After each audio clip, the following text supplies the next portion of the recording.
le damos la bienvenida al doctor Oscar Rivas. Muchas gracias. Oigan, antes de comenzar, tengo un mensaje de mis patrocinadores. Vengo de parte del Instituto Newman, entonces si me ayudan rápidamente a poner un video.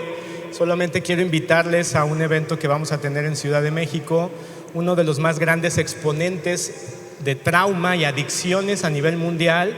Va a estar por primera vez en nuestro país el día 4 y 5 de mayo en la Universidad Anáhuac del Norte. Ahí vamos a tener al doctor Gabor Maté. Si me ayudan poniendo el video allá atrás, creo que por ahí está.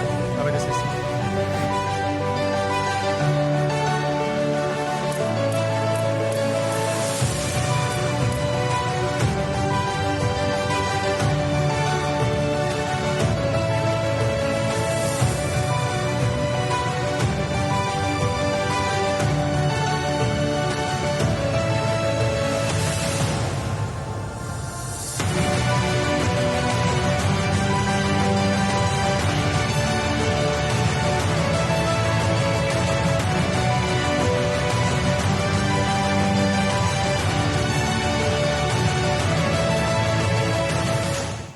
Si usted no sabe quién es Gabor Maté, métase a Instagram y véalo, vea sus videos. Este hombre cambió para siempre el entendimiento de las adicciones. Él, por ejemplo, dice: la adicción no es un problema, la adicción es la solución. Es decir, la persona adicta está resolviendo algo, ¿no? Entonces, el enfoque de la abstinencia, él dice, por eso no ha funcionado. Y él va a la raíz de la adicción, que es el trauma. Entonces, les traemos un cupón de descuento. Pueden tomarle foto a esta imagen y con todo gusto les dará un descuento para que quieran ir. Y todo lo que voy a hablar en esta conferencia, mucho de lo que yo platico está en este libro que se llama El cuerpo llega a la cuenta. A que me regresen el código, por favor, que porque no le tomaron foto. Yo les voy a regresar, acá tengo. Gracias. Este libro cambió para siempre el entendimiento de la psicología de nuestros días. Hay un antes y después en la psicología de la publicación de este libro. Este libro es muy nuevo, es del año 2011. Si usted quiere entender más de lo que yo voy a hablar el día de hoy, este libro está a la venta. Estamos en el stand 105 aquí en la zona de la Expo. Y después de esta conferencia voy a estar yo ahí en ese stand por si quiere tener preguntas, dudas, consultoría, ¿no? No puedo dar terapia ahí, pero con gusto puedo escucharles. ¿Ok? Bueno, terminados los anuncios, esta conferencia para mí es muy especial, particularmente la del día de hoy, porque hace una semana mi papá falleció, ¿no? De hecho, mi papá es de una ciudad de Nayarit, ¿no? De hecho, me quedé atrapado en Nayarit 3 días porque no podía salir porque las carreteras estaban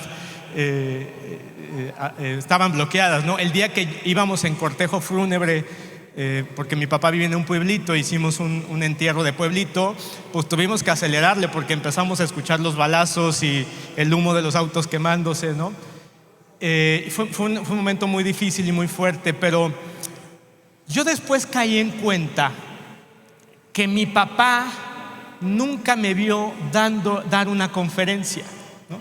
Hace muchos años yo, por ejemplo, de por allá de unos 15, 20 años, yo descubrí que a mí Dios me había dado un don para hablar en público, ¿no? Hubo un tiempo en mi vida que yo predicaba, hubo un tiempo de mi vida que yo hacía retiros, ¿no? Y ahora como psicólogo doy muchas conferencias y me di cuenta que mi papá nunca me vio, ¿no? La historia de mi papá es muy interesante porque me va a ayudar un poquito a transmitirles lo que quiero enseñarles el día de hoy. Y esta conferencia no tiene nada que ver con esas conferencias en donde yo hablo y digo, qué mal papá fue mi papá. No se trata de hacer sentir mal a nadie, ni de culpabilizar a los papás. Los psicólogos a veces sí somos muy malos hablando porque cuando vienen los pacientes con nosotros nos dicen, ya sé, todo es culpa de mi mamá y todo es culpa de mi papá, ¿no? Arrégleme, ¿qué hacemos, no? Y a mí me gusta decir, yo no creo que sean culpables, porque para hablar de culpabilidad es que alguien hizo algo intencionalmente para herirte, para tratarte mal, para no estar, ¿no? Mi papá fue hijo que tuvo 13 hermanos, ¿no? Yo cada vez que digo ese nombre no lo entiendo. 13 hermanos, ¿no? En una época, en los años 40, 50, ¿no?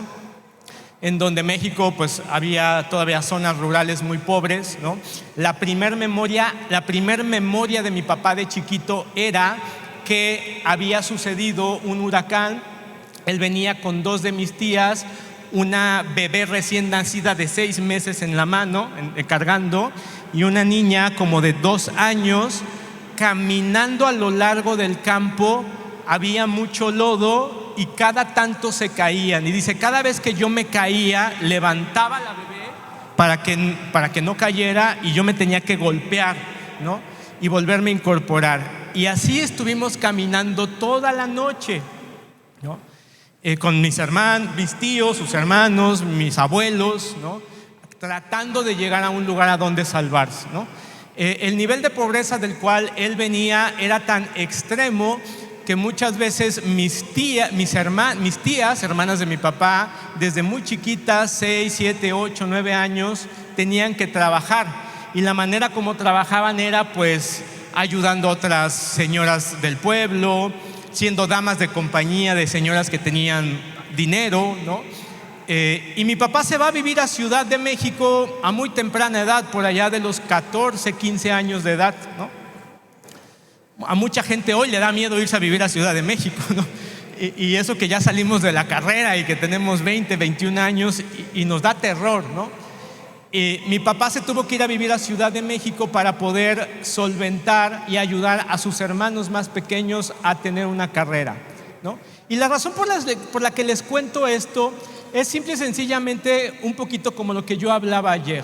Muchos de nuestros papás nos heredan cosas sin intención, ¿no? Nuestros papás nos dan mucho amor, mucho cariño, ¿no? Yo, por ejemplo, aquí les preguntaría, levanten la mano aquí, ¿quién ama a sus hijos, no? Pues todos, ¿no? Ahora la otra pregunta sería, levante la mano aquí quien esté seguro que su hijo siente ese amor. Ya hubo menos manos. Y eso es una percepción que nosotros tenemos. Es algo que damos, que entiendo, pero hay a veces que también los papás heredan cosas a sus hijos sin intención. Se los doy con este ejemplo bien sencillo. Las heridas que mi papá tuvo en su infancia hicieron que mi papá, cuando yo fui su hijo, era un papá como distante, retraído, ¿no? Ahorita yo estaba haciendo memoria, por ejemplo, yo no tengo un solo recuerdo en mi vida de mi papá estar en algún evento de la escuela, ¿no? Ya ves que en la primaria te hacen hacer toda clase de ridiculeces en donde bailas, presentas, sales en la escolta, estás en la posada de Navidad que te toca hacer, no sé, la pastorela.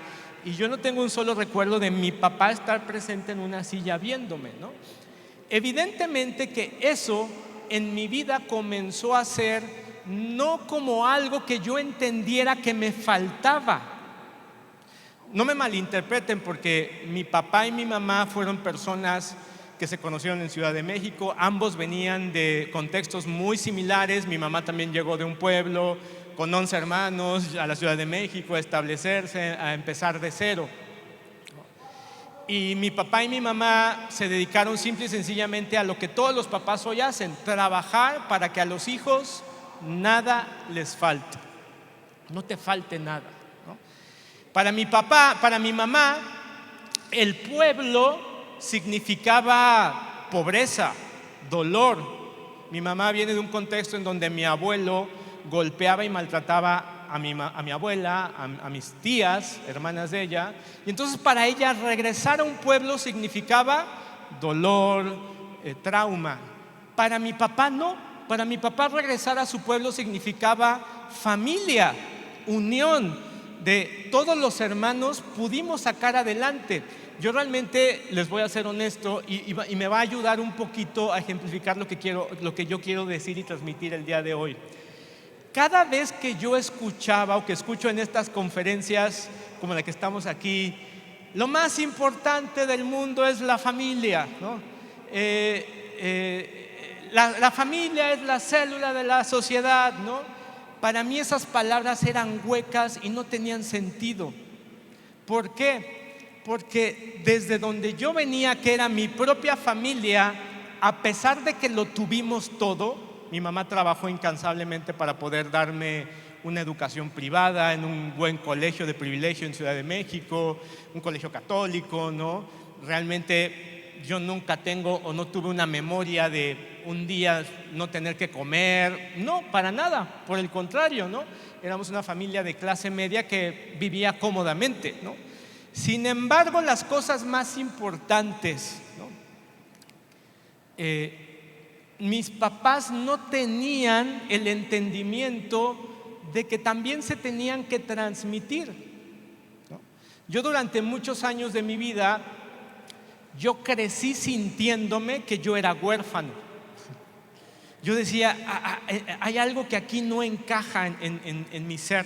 Yo dije, a lo mejor yo soy adoptado, porque yo sentía que no pertenecía a un núcleo familiar.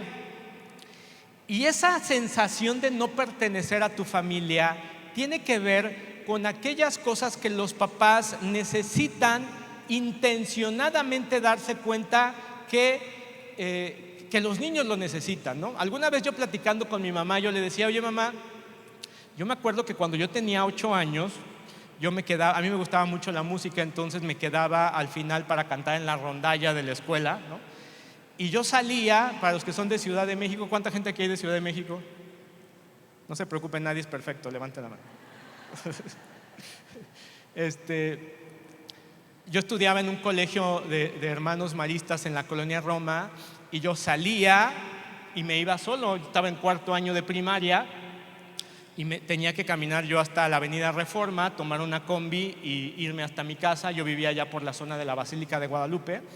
Y yo decía, mamá, pero eso no pasó una sola vez, sino pasaron como muchas veces, ¿no? Digo, y hoy yo me pongo a pensar cómo un niño de 8 años se regresaba solo de su casa, de su escuela a su casa, repetidamente. Digo, y tú no puedes saber cuántas veces hubieron circunstancias de miedo, ¿no? Y me acuerdo que mis hermanas empezaron a compartir cosas similares y mi mamá dijo algo que a mí me dejó un poquito helado y me hizo reflexionar mucho, que dijo, hijo, es que antes los papás no sabíamos que los niños necesitaban también atención y cariño. Y cuando me dijo eso, yo dije, es que quisiera que esto que me estás diciendo realmente fuera de antes. Pero ustedes no tienen idea cuántas personas vemos, ahora yo como psicólogo en la consulta, con hijos, con sus papás, que realmente el problema de fondo no es que se corta la mano, no es de que tiene trastornos alimenticios, no es de que tiene una depresión crónica resistente, no es de que se me quiere suicidar, no es de que ahora el niño se siente terian, no es que ahora esta persona tiene problemas de identidad. El problema de fondo, cuando tú haces como la arqueología clínica, es el mismo, que los papás siguen sin darse cuenta que lo más importante de todo lo que le tenemos que dar a los niños es atención y cariño. Ustedes vean, cuando un niño está tratando de llamar la atención de su papá, papá, papá, papá, papá, papá, papá, ¿no? O que el niño está gritando, ¡ah! ¿Qué es lo que dice la mamá? Ay, no le hagas caso, solo quiere llamar la atención. Como si la atención fuera lo peor, ¿no? Imagínense que eso dijéramos de un niño que tiene hambre. Mamá, tengo hambre, mamá, tengo hambre, mamá, tengo hambre, mamá, ¿me das agua, agua, agua, agua? Ay, solo tiene sed. Ay, que tome agua pasado mañana. Sería ilógico que dijéramos ese tipo de cosas, ¿no? A esto hoy le conocemos como negligencia emocional. La negligencia emocional es la forma más común de daño. No requiere intención, ¿no? La producen los padres amorosos que le dan cariño, afecto, comunicación, valores, casa, techo, le dan todo, pero no le dan lo más importante. Y el mecanismo como se sucede es a través de las heridas que a veces los papás traen cargando. Mi papá era un hombre muy seco, ¿no? no tenía la capacidad para expresarse afectivamente. Y yo entendí por qué. Una vez mi papá, cuando hablaba de su padre, dice: es que tu abuelo, el único cariño que me hizo fue un día que yo tenía 9 años, estaba fuera de la casa, tu abuelo venía de la labor, así le dicen, cuando hacían labores de agricultura, entró a la casa, me vio y me dio un cariñito. Y esa es la única vez que tu abuelo me tocó. Cuando yo escuché eso dije: ahora entiendo por qué mi papá no es nada afectivo conmigo, ¿no? Esa herida que mi papá tiene no es de él. ¿Quién se la heredó? Mi abuelo. ¿Y quién creen que se la dio a mi abuelo? Su papá. ¿Y al papá de él quién creen que se la pasó?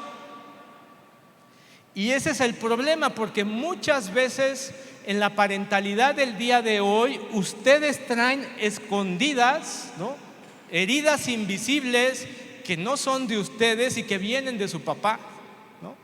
¿Saben cuántos papás y mamás escucho decir cosas como: ay, es que esta niña, ay, a mí me desespera, dice la mamá, porque esta niña es como muy hipersensible, es muy necesitada de cariño, me sigue a todos lados? Si yo voy a la cocina, ahí viene la niña. Si yo voy a la lavadora, ahí va la niña. Y me desespera, ¿no? Se la traigo, doctor, porque es una persona altamente sensible. Y muchas veces le digo yo al doctor, a la familia: mire, la niña se va a quedar allá jugando, quien necesita venir a terapia es usted. Porque muchas veces no es las cosas que les damos a nuestros hijos, sino lo que dejamos de hacer, ¿no? Y esto tiene que ver con una paradoja, y ahorita les voy a hablar rápidamente sobre un modelo que me va a ayudar a explicarles. Voy a utilizar un poco, hoy el paciente voy a ser yo, ¿no?, y voy a hablarles un poquito desde mi historia cómo esto afecta a los niños, ¿no? Pero por lo regular, ustedes lo que quieren es que su hijo tenga un hogar, una familia, ¿no?, una casa en la que el niño pueda sentirse seguro, ¿no?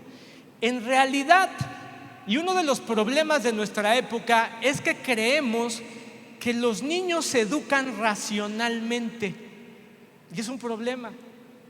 Muchas personas dicen: hay que formar a los niños para que tengan criterio.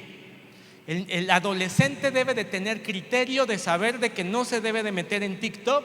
El adolescente debe tener criterio de que si alguien le está escribiendo por el Instagram, no le conteste. Y esas cosas, si bien hay una parte racional del cerebro, pero resulta que el cerebro, para poder aprender esas cosas racionales, necesita primero comunicación emocional. Si no tiene la comunicación emocional, el cerebro no va a entender. Ustedes piensan que sus hijos son como inteligencias artificiales, ¿no? El niño está intranquilo: mamá, mamá, mamá, ¿no? Y ustedes le dicen: niño, cállate, ¿no? Le ponen ahí: cállate, enter. ¿Y el niño qué creen que hace? Pues no se calla: mamá, mamá, mamá, mamá, mamá, ¿no? Hijo, cálmate, le ponen ahí: hijo, cálmate, enter. Y no se calma, ¿no? O el niño te cuenta algo que pasó en la escuela, ¿no? Oye, mamá, es que fíjate que ayer 2 compañeritas estaban hablando de que por internet conocieron a un niño, y entonces ese niño les pidió que por favor se conocieran, y tú llegas con la niña y le dices: mira, a ver, Fernanda, ¿no? Tú tienes que aprender a tener criterio y darte cuenta que eso que están haciendo está mal, porque puede ser muy peligroso, porque no saben de dónde viene ese niño, y ese niño a lo mejor puede ser una persona que se está haciendo pasar por niño, y ustedes solamente le dan información racional y racional y racional, y le dan enter, ¿no?, como si fuera el chat GPT. Y el niño se queda así como: ¿y qué creen que pasa? ¿No? La pregunta es: ¿cuándo esa manera de educar ha funcionado con ustedes? ¿Ustedes alguna vez han estado angustiados? Así que te da miedo, que te da mucha angustia. Ay, Dios mío, ¿no? ¿Qué tienes? Ay, tengo mucho miedo, tengo mucha angustia, ¿no? No sé dónde está mi esposo, no sé dónde están los niños, no me contestan, ¿no? ¿Qué es lo que tu mejor amiga te dice? Cálmate. Ay, no se me había ocurrido. Nadie nunca en la historia de la calmación se ha calmado diciéndole que se calme. No se puede, ¿no? En cambio, los niños van creando lo que a mí me gusta llamar como un hogar interior. Ese hogar interior tiene que ver en cómo papá y mamá son con nosotros, en los momentos en que más los necesitamos. Cómo papá y mamá van creando no una casa, sino un hogar que se sienta seguro, ¿no? Este hogar interior, imagínense qué es esto, como una casa. Yo les preguntaría algo: ¿su casa donde ustedes viven es segura? Todos aquí dicen, sí, desde luego que es segura, ¿no? O sea, hay, no sé ustedes, pero ahora donde yo vivo hasta tengo cámaras donde yo ahorita con mi celular saco una app y puedo ver qué está pasando en la casa, ¿no? Hay otras todavía, hay otras tecnologías todavía más paranoicas, en donde ya la mamá les habla por Alexa: hija, te estoy viendo que estás agarrando del comedor, ¿no? Deja eso. Y la mamá, o sea, la pobre niña ahí nada más escucha una voz que le habla de no sé dónde, ¿no? Bueno, objetivamente hay seguridad, pero la otra pregunta es: ¿tu hija o hijo se siente segura en esa casa? Y esas son cosas diametralmente opuestas. Yo, por ejemplo, lo que les contaba era, toda mi recuerdo de la infancia es yo en mi casa, yo solo, ¿no? Solo, de yo llegar de la escuela y tener que abrir el refrigerador, calentar la comida que mi mamá muy amorosamente había hecho en la mañana o al otro día, y sentarme en el comedor comiendo solo, ¿no? Mi mamá quizás decía: el niño está bien, está seguro en la casa, ¿no? Pero mi cuerpo se sentía seguro comiendo solo, no una vez. El problema no es de si pasa una vez, el problema es cuando esto sucede siempre y se convierte en una cotidianidad. Yo haciendo mi tarea solo, yo estando viendo la tele solo, yo salirme en bicicleta solo e irme a lugares que eran situaciones de riesgo para un niño y en el que mi papá probablemente no lo sabía. Esto es el cimiento para este hogar que los niños necesitan irse haciendo, ¿no? La pregunta es: ¿realmente el niño se siente seguro contigo? Yo les recuerdo, por ejemplo, mi mamá tenía que hacer muchas cosas, ¿no? No solamente trabajar y ser mamá de 4 niños. Yo me acuerdo que ella se despertaba a las 6 de la mañana y empezaba con este aceleramiento: rápido niños, vámonos, se nos va a hacer tarde, cómete rápido, súbanse al coche, vámonos rápidos. Se subía al coche y... ¿Cómo creen que se sentía mi cuerpo? El que va manejando, él se siente seguro manejando. Él sabe que no va a chocar y se lo creo. Hay gente que es muy habilidosa para manejar. Y voltea a ver y todos con cara de susto, ¿no? Ay, tranquilícense, estamos seguros, no nos pasa nada. Objetivamente hay seguridad, se los concedo, hay seguridad. ¿El cuerpo del niño se siente seguro? Eso, si pasa una vez, no pasa nada. ¿Saben cuántos niños desarrollan trastorno de ansiedad porque papá o mamá viajan así, manejan así? No se los puedo contar. O sea, tendríamos aquí, cuando hacemos la arqueología clínica, cuando tengo un paciente que te dice: tengo trastorno de ansiedad, hoy tenemos metodologías para saber cómo se originó. Muchos me van a decir: es que yo me acuerdo que mi papá manejaba como el diablo, y más si se alcoholizaba. Muchas veces estuvimos a punto de chocar, él nunca dejó. Hasta la fecha a mí me choca subirme con mi papá. O sea, cada vez que sé que mi papá va a manejar, yo mejor no me subo. Ay, papá, me voy en Uber. Ay, papá, me voy con mi mamá, ¿no? El papá, estoy seguro que siempre se sintió seguro. El problema es esa objetividad, ¿no? Entonces, mientras que su casa dice: aquí el niño lo tiene todo lo que necesita, hay estabilidad, hay rutinas, el pediatra puede decir que están a salvo, el cuerpo del niño dice otra cosa, ¿no? Entonces, tu hijo no necesita que le resuelvas toda la vida, necesita que su cuerpo se relaje cuando tú llegas. esto no hay nada racional que yo pueda darle a un niño para que lo pueda aprender. Es el contacto físico, ¿no? Si tú llegas a tu casa y el niño está jugando y tú llegas de malas así, ¿dónde está la comida? ¿No? Esa actitud tuya ya le dijo algo al cuerpo de tu hijo. Ya llegó papá. El cuerpo por sí mismo ya se activó, ¿no? Para poder calmar a tu hijo, tú necesitas calmarte primero, ¿no? ¿Alguien ha visto alguna vez esa escena donde el niño está haciendo berrinche? ¿No? ¡Ah! Quiero un juguete, quiero mi cajita feliz. Niño, cállate, quiero mi cajita feliz. Cállate, quiero mi cajita feliz, ¿no? Mientras el adulto no se calme, el niño no se va a calmar. ¿Quieres que se calme el niño? Primero cálmate tú. Claro, tú no te puedes calmar porque también traes la misma herida que te heredaron a ti. Y entonces es un ciclo que se repite.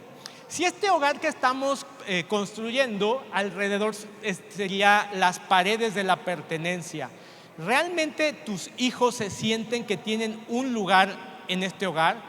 Evidentemente todo el mundo me va a decir, sí, objetivamente, pues claro que mi hijo tiene un lugar, tiene su cuarto, tiene su silla ya asignada a la hora que nos sentamos todos a comer, ¿no? Tiene apellido, ¿no? Lleva mi apellido, tiene una escuela, tiene un equipo, pertenece formalmente a muchos grupos, ¿no? Pero el hijo realmente se siente miembro de esa familia, y eso son dos cosas diferentes.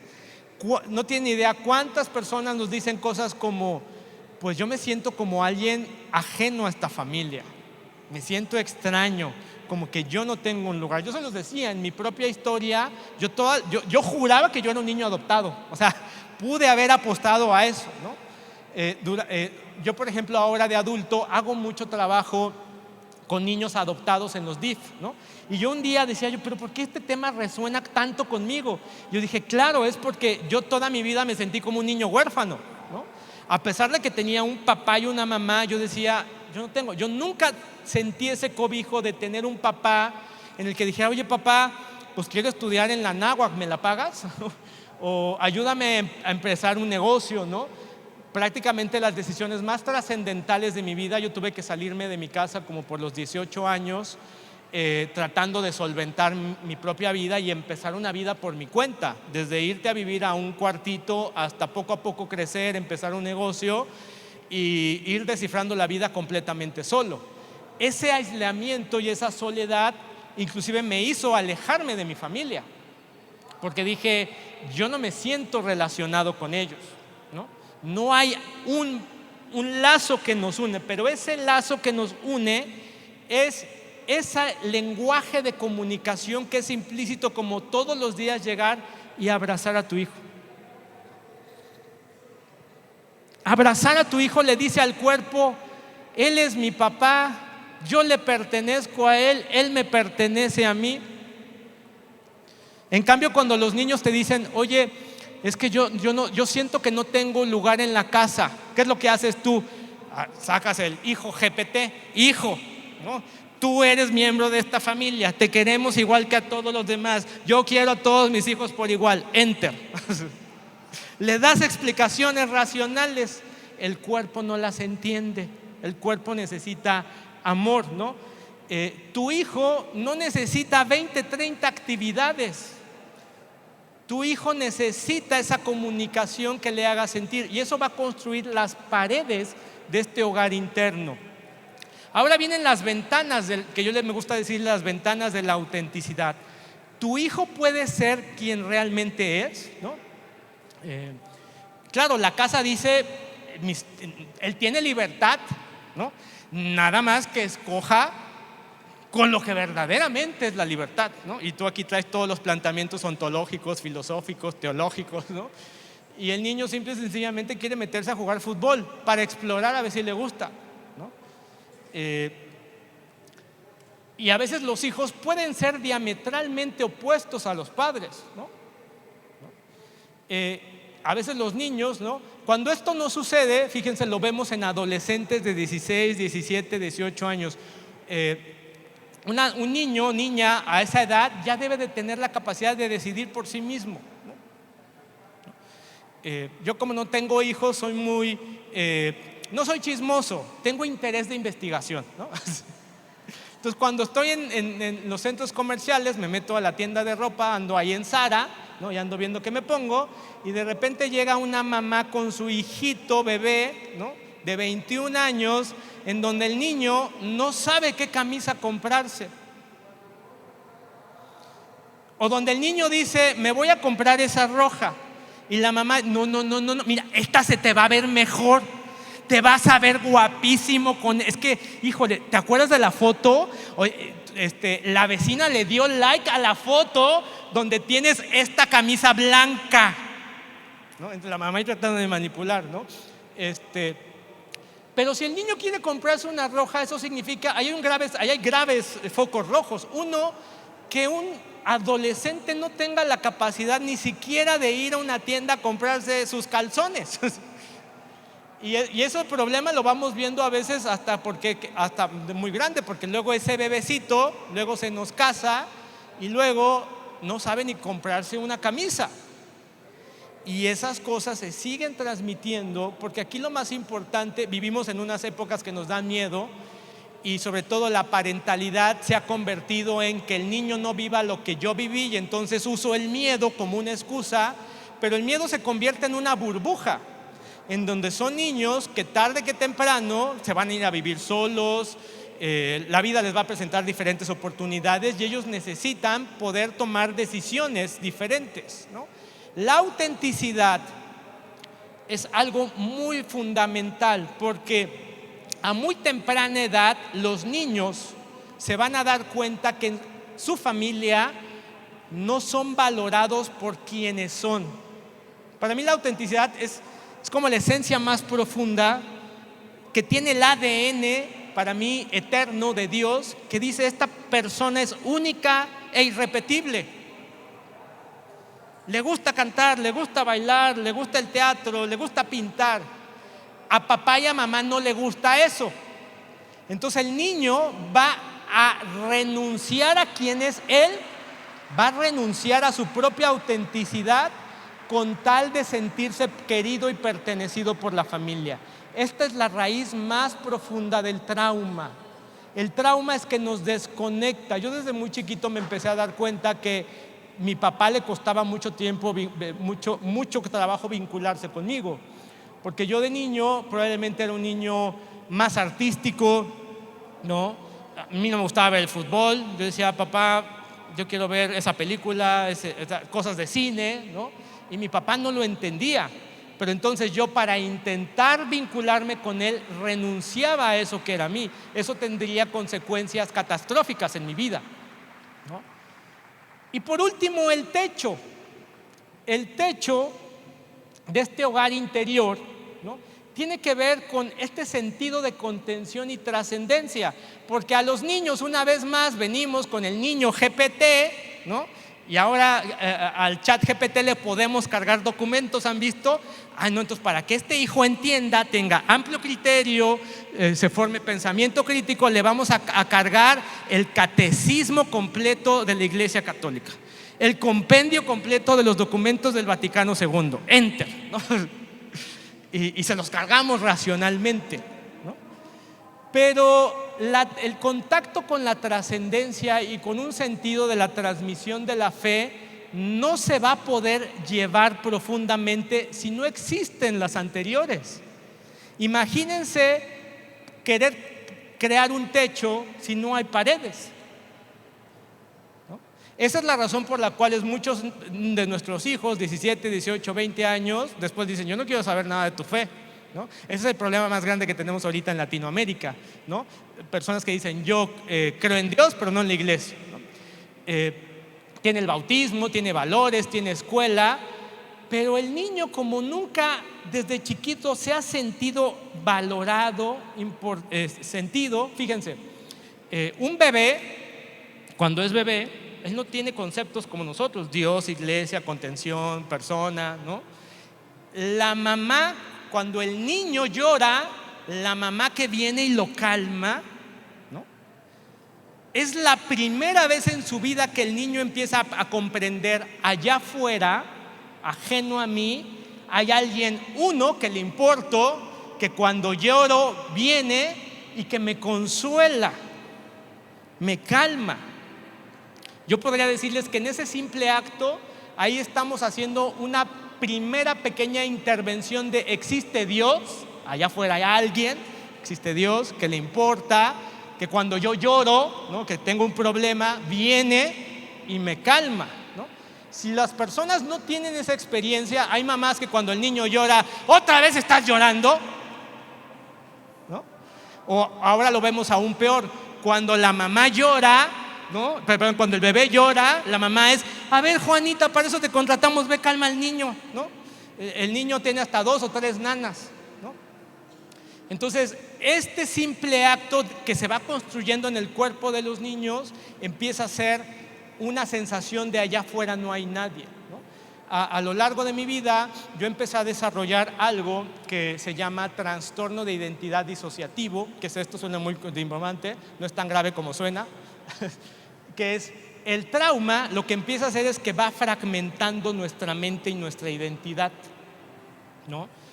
Te va haciendo sentir que vives en una realidad alterna. Es como si tu identidad se fragmentara y hay partes de ti que te dicen cosas diferentes, ¿no? Y una de estas existencias, yo por ejemplo cuando estaba en la adolescencia empecé a descubrir que había profundos conflictos de identidad míos, ¿no? Por ejemplo, para mí saberme hombre o sentirme hombre era algo que yo no lo entendía. A mí me daba miedo ser hombre, ¿no? Porque decía, es que los hombres pues tienen que trabajar, o sea, para mí como niño saberme hombre, identificarme como hombre, Dios mío, ¿qué voy a hacer? ¿Dónde voy a trabajar? ¿Me voy a morir? ¿Quién me va a ayudar? O sea, se sentía como algo, pero era porque mi cuerpo nunca en su vida tuvo este hogar sentido y nunca se construyó. Por eso cuando llegué al tema de la trascendencia, yo decía, es que cuando Dios me hizo, se equivocó. O sea, no hay otra explicación. O sea, yo me imaginaba, aquí va la banda de bebés, ¿no?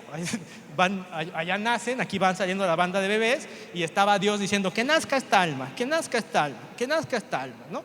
Y entonces iba así, así, así, y cuando tocaba el turno de que ahí va Oscar, Dios hizo, ¡ay, se me fue! Bueno, uno se me fue. Entonces yo decía, cuando yo nací, Dios se equivocó. O sea, porque yo no le encontraba sentido a por qué durante toda mi vida he querido vincularme con papá, porque tengo esta mamá. Mi mamá siempre tuvo un estilo de maternidad muy angustioso, muy de todo le daba miedo, todo le daba angustia, todo le daba sobreprotección, ¿no? Todo era elaboraciones de ella, ¿no? Alguna vez a mi mamá se le metió la idea, porque cuando yo tenía 15, 16 años estaba profundamente deprimido, ¿no? No hablaba con nadie, y entonces la explicación que los papás siempre hacen, ¿cuál es? Algo le pasó a este niño, ¿no? O sea, ningún papá piensa, ¿qué hicimos nosotros para que ese niño esté así? No, porque nosotros somos perfectos, ¿no? Somos católicos, ¿no? Mira, está metido en todas las actividades del reino, ¿no? Mira, yo soy dama voluntaria, yo sirvo en el altar, ¿no? O sea, aquí yo le he dado todo a este niño. O sea, en la ecuación es perfecta. ¿Qué salió mal? Los amigos de la universidad, el TikTok, la cultura de la muerte, ¿no? Buscamos culpabilizar a los demás, ¿no? Y esto yo les puedo decir que cuando un niño necesita terapia, los niños no necesitan terapia, quien necesita terapia son los papás, ¿no? Los papás vienen conmigo y me dicen, le traigo a mi hijo, ¿no? ¿Cómo en cuánto tiempo me lo arregla? Tiene trastorno oposicionista desafiante, TDA, están en un espectro, ¿no? de una capacidad diferente de entender la vida. La realidad es que el cerebro se va a ir cableando a como le ha tocado en la vida, ¿no? Ahora esa manera de cablearse el cerebro le decimos diferentes capacidades, espectros divergentes, etcétera, etcétera, ¿no? Pero mi mamá jamás se puso a pensar que, oye, este niño de 15 años lleva viviendo 11 o 12 años un núcleo familiar en donde ha habido mucha negligencia emocional. Entonces mi mamá, un día llegué yo con ella y la saludé, y en lugar de darme un beso, ella hizo esto. Y lo hizo repetidamente. Y después mi mamá, no sé cómo, se convenció de que yo era drogadicto o que yo tomaba, ¿no? Porque esa era la explicación a yo soy una mamá perfecta. No, o sea, no hay manera de que algo esté mal en la familia, es allá afuera. A tal grado que yo dije, híjole, me dan ganas de drogarme solo para darle en la torre a mi mamá, ¿no? Porque esto que ella cree, ¿no? Estas máximas que tenemos en Latinoamérica de una madre nunca se equivoca, ¿no? Una madre sabe. Yo creo que hay más humanidad y más vulnerabilidad de las mamás, y generan más confianza cuando mamá llega y dice, hijo, me equivoqué, perdóname, yo pensé que eras drogadicto, ya vi que no lo eres, ¿no? Eso genera más comunicación, eso genera más confianza, eso genera más relación. Entonces, tu hijo no va a recordar lo que le decías, tu hijo va a recordar cómo lo hiciste sentir. Y en mi caso, mi mamá me hacía sentir que no confiaba en mí, y mi papá completamente alejado, ¿no? Ya no me da mucho tiempo de hablar de esto, no pasa nada, pero básicamente todos los papás casi siempre enfocan a proveer. Eso es lo más importante, que el niño lo tenga todo. Y al final de la vida nos damos cuenta que lo que más el hijo necesitaba era tu tiempo y tu presencia, ¿no? El papá que manda a los niños a todas las actividades posibles, tiene que hacer deporte, tiene que hacer artista, tiene que hacer catequesis, el niño dice, oye, quiero hacer lo más importante, que es que estar contigo, ¿no? El padre que es emocionalmente correcto, el padre que es socialmente correcto, el padre que es teológicamente correcto, el padre que es que ante cualquier planteamiento que los niños tienen, el padre, a ver, recordemos lo que la Santa Madre Iglesia nos dice, ¿no? Ese momento no es de hacer teología, ese momento es de que el niño te está compartiendo algo y lo que necesita es, aquí estoy para escucharte.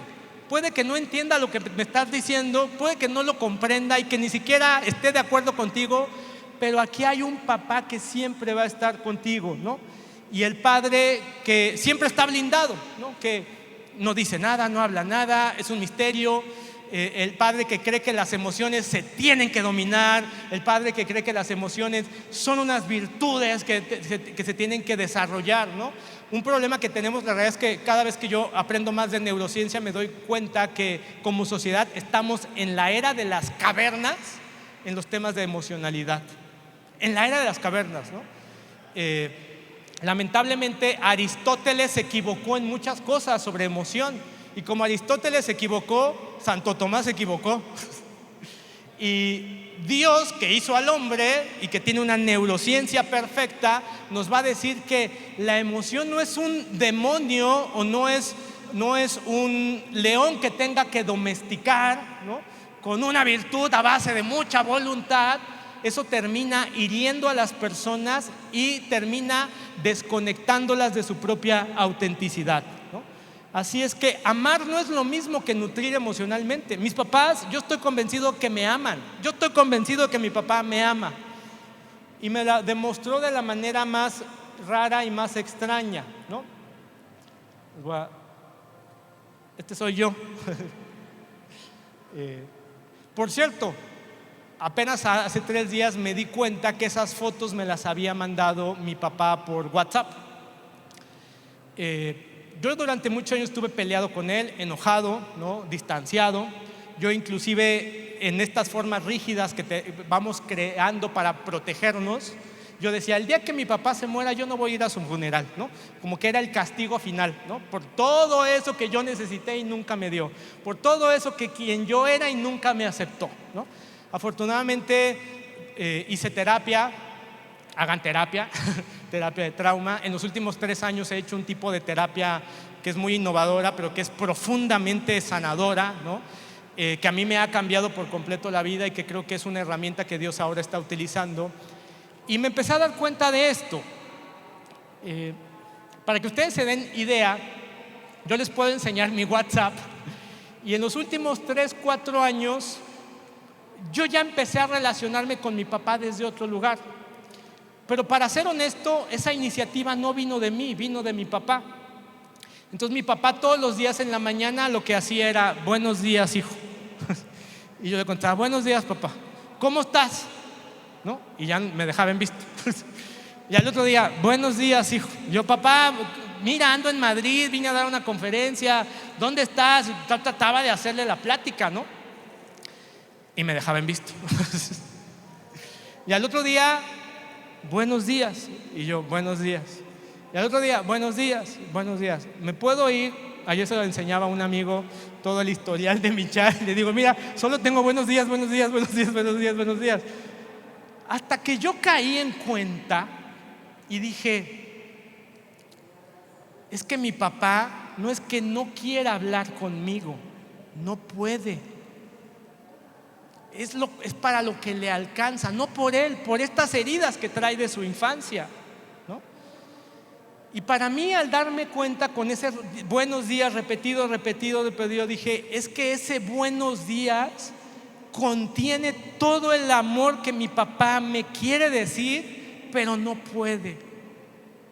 Ese buenos días contiene esos momentos que quizás de niño yo no pude estar contigo, pero ahora que estoy en mi etapa final, estoy ahí.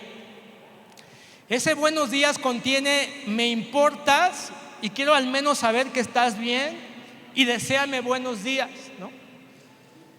Y en las últimas etapas, mi papá por allá de diciembre le diagnosticaron cáncer en la próstata, y en los últimos 4 meses pues su salud se deterioró bastante. Y yo me empecé a dar cuenta que a veces estaba hospitalizado, a veces estaba convaleciente en su casa. Pues ella no me podía decir buenos días. Entonces yo decía: ahora el que le tiene que dar esos buenos días soy yo.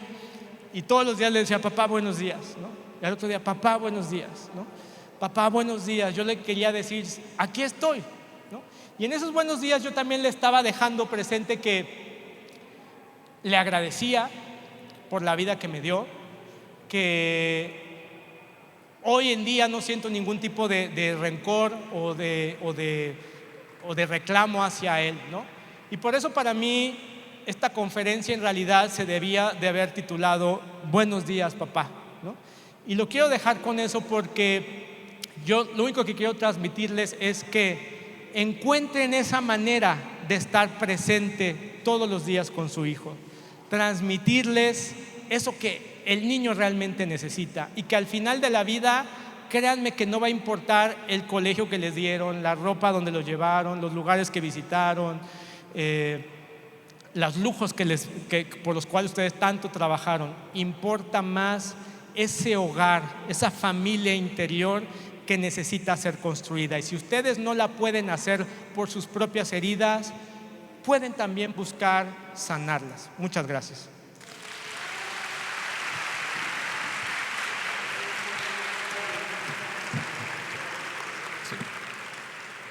Muchas gracias, doctor, por acompañarnos y dar esta gran plática. Si tienen, aprovechando este espacio, si tienen alguna pregunta que quieran hacer al doctor, este es el momento. Hola, buenos días. Muchas gracias, Oscar, la verdad, muy, muy padre. Mencionaste una terapia. ¿Cuál es el nombre? ¿Cómo la buscamos? ¿Dónde nos acercamos? De entrada les recomiendo que busquen terapia informada en trauma, así se llama. Hay diferentes modalidades. Tenemos terapia MDR, terapia IFS, neurofeedback. En realidad son estos nuevos modelos de terapia que van a la raíz, y que es importante que no sean cognitivos, porque el problema es un problema neurobiológico, no cognitivo. No se trata de hablar y platicar, ¿no? Y hay otros nuevos modelos que están en fase de experimentación. Este es el futuro de la psicoterapia, en donde vamos a tener se va a hacer equipo con psicofarmacología. Es decir, el paciente toma un medicamento, ese medicamento va a permitir que el terapeuta pueda hacer un trabajo más profundo, pero esto aún está en fases experimentales. Probablemente a nuestro país, como somos muy lentos y muy prejuiciosos, nos va a tardar unos 20, 30 años, pero hay lugares donde se puede hacer experimentalmente. Sí, por allá tenemos otra pregunta. Buenos días, Oscar. Sí, Acá. estás. Allá. Soy Agustín y trabajo en la Ciudad de los Niños. Estuve enfocado, ciertamente los principales responsables de la educación de los hijos son los padres. Pero ¿qué le podrías decir a los profesores? O sea, esos que no solamente ven alumnos, ven personas y que esto lo ven como muy importante. Una o dos cosas que le quisieras decir a los profesores para yo llevárselos. Que vayan a terapia. Excelente, gracias. La segunda. No, hay que formarse también. Hay educación informada en trauma, también les va a ayudar a encontrar más elementos. Busquen en nuestra página web Newman Instituto, búsquenos así en Google, Newman Instituto. Nosotros damos capacitación y formación primero a psicólogos. Es el primer gran sector que necesitamos capacitar en esos temas. Aquí tenemos otra pregunta. Gracias por la conferencia, me gustó mucho, pero mi pregunta va enfocada a que anteriormente, por ejemplo, yo veo el caso de mis padres, de mis abuelos, fueron criados fuertes, fueron criados responsables y ahora con tanta información que tenemos, los hijos son más débiles, son más miedosos, no sé, pero antes, la educación que les daban antes, se fortalecían más. Bueno, yo veo el caso de mi padre y de mis abuelos. Y te voy a decir que es, a tus abuelos, a tus padres, no los criaron con esta idea que mi hijo no viva lo que yo viví. Entonces por eso tenían más libertad. ¿Y tu hijo dónde anda? Está jugando allá en la plaza del pueblo, ¿no? Ahorita nadie en su sano juicio lo dejaría al niño solo, sin supervisión. Ahorita la mamá que tiene que andar como helicóptero atrás de él, como un dron, en donde tiene que observar qué hace. Eso ha tenido sus consecuencias. ¿Cuál es la debilidad? Ese hogar interior del que he hablado tiene paredes frágiles, tiene cimientos no sólidos, no tiene ventanas, se ha convertido en una prisión interior, ¿no? Entonces, eso es lo que se tiene que reconstruir. Ahí está la verdadera resiliencia, seguridad, autoridad, capacidad de emprender. Ahí está el verdadero. Los niños no necesitan pensamiento crítico o criterio, necesitan sabiduría. Y esa viene desde adentro, desde lo profundo.